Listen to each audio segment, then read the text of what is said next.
Hello, my name is Wanti. Today I would like to present about the nutrition and lifestyle change during COVID-19 pandemic. The coronavirus disease 2019 or COVID-19 caused by a novel coronavirus. SARS-CoV-2 was first reported in December 2019 in Wuhan, China. The disease has quickly spread throughout the world and was declared as a global pandemic on March 11, 2020 by the World Health Organization. Evidence show that obesity is a major risk factor for severe COVID-19 infection. How about the nutrition and lifestyle change during the COVID-19 pandemic? Bad nutrition and lifestyle will increase obesity risk. So now I would like to present about nutrition and lifestyle change during the COVID-19 pandemic. Okay, before continue, I would like to introduce myself. My name is Wanti. I'm a lecturer and also director of Gizi Nusantara. I obtained my Bachelor of Nutrition, Registered Dietitian and MPH program from Universitas Gadjah Mada and PhD program from Taipei Medical University. I also already present my work about the obesity, smartphone app, for weight loss, dietary biomarker at many international conferences such as in UK, US, Hong Kong, Thailand, Indonesia, and also Malaysia. From this figure, we can see that in August 7, 2021, the cumulative number of confirmed COVID-19 cases per million people by country. Malaysia contributed the highest confirmed cases, more than 35,000 cases, while Indonesia less than 15,000 cases. But this result because of limited testing. Next, the cumulative number of confirmed COVID-19 deaths per million people by country also shown from this figure, and Indonesia contribute the highest number of confirmed deaths. So how about the vaccine? On August 7, 2021, the cumulative number of confirmed COVID-19 vaccine doses administered per 100 people by country was shown also in this figure, and Singapore is contribute to highest number of vaccine doses administered. Total number of vaccine doses administered in Indonesia lower than several countries, maybe because of the largest country. So, COVID-19 is a future virus pandemic that will cause double burden of malnutrition, such as undernutrition and also overnutrition, and also it will increase the severity of diseases. And obesity can increase one's risk of being hospitalized with and dying from an influenza virus infection, and also can inhibit both virus-specific CD8+, T-cell response, and also antibody response of the seasonal vaccine. As we know that obesity is defined as a disease in which excess of body fat accumulates to a level that can affect health. Obesity can increase type 2 diabetes, dyslipidemia, cancer risk, mood disorder, heart disease, reproductive disorders, liver disease, and also hypertension. Then, we conducted collaborative study with the University of Putra, Malaysia. The topic is My NutriLife COVID-19 study was conducted to determine the lifestyle behaviors during the lockdown and to assess whether these lifestyle behaviors are associated with body weight change. On April 10, 2020, the Indonesian government announced a national lockdown, also known as Movement Control Order or MCO. During the MCO, mass movement and gathering at all places are prohibited. All business premises are closed except for those who selling daily necessities. And learning institutions all types are closed. Early studies show that home confinement is associated with the change of food consumption and also meal patterns, lower level of physical activity, and also increase the sedentary behaviors. The outbreak of COVID-19 may be stressful for people. Hearing or reading about the pandemic constantly without a break during the quarantine may be very stressful.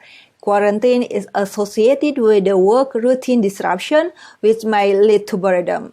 As a result, the tension drives people to overeat, often in search of comfort foods, a simple preparation but high calorie, carbohydrate, fat, salt, and sugar. As we know that Western diet is high in saturated fatty acid, leading to a chronic activation of the innate immune system and inhibition of the adaptive immune system. Previous study found that high-fat diet in mice increased the macrophage infiltration to lung tissue, especially in the alveoli. Relevant to COVID-19 patients given the high rate of infection among lung alveolar epithelial cells and the involvement of lung tissue inflammation and alveolar damage in the COVID-19 pathology. T and B cell count were also significantly lower in patients with severe COVID-19, a potential interaction between the Western diet consumption and COVID-19 on adaptive immunity impairment. The increased intake of macronutrients during the quarantine may also be followed by a deficit in micronutrients as in obesity. It will lead to impaired immune responses such as cell-mediated immunity, phagocyte function, cytokine production, secretory antibody response, antibody affinity, and the complement system, and it will more susceptible to viral infection. So how to boost our immune function? Healthy and balanced nutritional pattern containing a high amount of mineral, antioxidant, and also vitamins, it will boost our immune function. We can get it from fruits and also vegetables that contain micronutrients such as vitamin E, C, beta-carotene. Antioxidant, we will know that will increase the number of T-cell subsets, enhance the lymphocyte responses to mitogen, increase the interleukin-2 production, potentiate the natural killer cell activity, and also increase response to influenza virus vaccine compared with placebo. So how about the quarantine-related stress? Because it associated with the desire to consume a particular form of food is described as a food craving. The prevalence of food or carbohydrate craving among women is higher than men. This cause also associated the increase the serotonin production, and it will lead the positive effect on mood. So what is food craving? Food craving is emotional, intense desire to eat, behavioral seeking food, cognitive thought about the food, and also physiological is about salivation process. About the quarantine-related stress, it can induce the sleep disturbances and also will increase the food intake. It's like a dangerous vicious cycle. And consume the food containing or promoting the synthesis of serotonin and melatonin at dinner is very important. So how we can find the source of that food? A variety of plants such melatonin and or serotonin, tryptophan, we can find in roots, leaves, fruits, seeds such as almond, bananas, cherries, and oats. We also can consider about the protein foods such as milk and milk products such as yogurt. Because yogurt is the main source of the sleeping-inducing amino acid tryptophan. Tryptophan can induce the regulation of satiety and calorie intake, and also inhibit the neuropeptide Y. It's like hypothalamic oxygen peptides, and also can increase the natural killer cell activity and reduce the risk of respiratory infection. Unhealthy nutritional habit can increase the risk of developing obesity that beyond being a chronic state of inflammation, often complicated with the heart disease, diabetes, and lung disease. So it will increase the risk for more serious complications of COVID-19. This study paper already published by Dr. Chin from University Putra Malaysia And in the next paper, we want to compare the impact of MCO during the COVID-19 pandemic on lifestyle behavior and also body weight change in Malaysia and also Indonesia. This study is a cross-sectional study with the convenient sampling, collecting research data using an online Google form. This research can be followed by respondents who live in several areas in Indonesia, especially those with large-scale social restriction or MCO due to the COVID-19 pandemic. In determining the sample size, it is not based on the previous study because there has been no similar research before. Therefore, the sample calculation was taken based on the agreement of the research team, namely a minimum of 1,000 respondents. The inclusion criteria is female or male adults with a minimum age of 18 years. Exclusion criteria is pregnant women suffering from chronic diseases such as diabetes mellitus, kidney failure, cancer, coronary heart disease, and others. Data collection has been done in June 2020. A Google form will be created using a link which will then be shared via social media platforms such as Facebook and Instagram, personal contacts, university contacts, and others. The Google form explains the background, the purpose of the research, the right to leave the survey at any time before the survey is conducted. And this study also used the questionnaire with 7 instruments to obtain information on socio-demographic background, nutritional status, health status, and disease story, lifestyle, eating habits, quality of life, and perception of the importance of healthy lifestyle in adults. Respondents were asked to provide information regarding their previous and current weight and age. Information on change in weight was asked to respondents regarding change in the use of clothes, whether they feel looser or not than usual. And respondents were also asked about the weight satisfaction and adoption of weight management strategies. Then the data will be calculated the status of body mass index and grouped by category of BMI status from WHO in specific population groups in Asia Pacific. Respondents will be grouped into undernutrition status or BMI less than 18.5, normal nutritional status or BMI like 18.5 until 25, excess nutritional status, if BMI the 25 until 30, and obesity is more than 30. Prior to the MCO, about more than half of the respondents had a normal weight or around 60.8%, 13.2% were underweight, and 18% overweight, and 7% were obese. The percentage of underweight before the MCO was 14.5% and decreased to 13.2% during the MCO, also overweight and obesity. And the average of body weight and BMI increased, but not significant. In terms of BMI category change, 13.2% of the respondents who were underweight and 18.9% who were overweight attained normal weight during the MCO. For respondents who were normal weight before the MCO, 2.5% and 4.5% of them become underweight and overweight, respectively, while 3.5% of the respondents who were overweight changed their BMI category to obesity during the MCO, and 17.6% of them who were obese changed their BMI category to overweight. The proportion of adults who reported having lost weight is around 21.1%, was almost similar with those who are reported having gained weight, 22.5% during the MCO. During MCO, 46.2% of respondents practice healthier eating pattern and 10% practice less healthier eating pattern.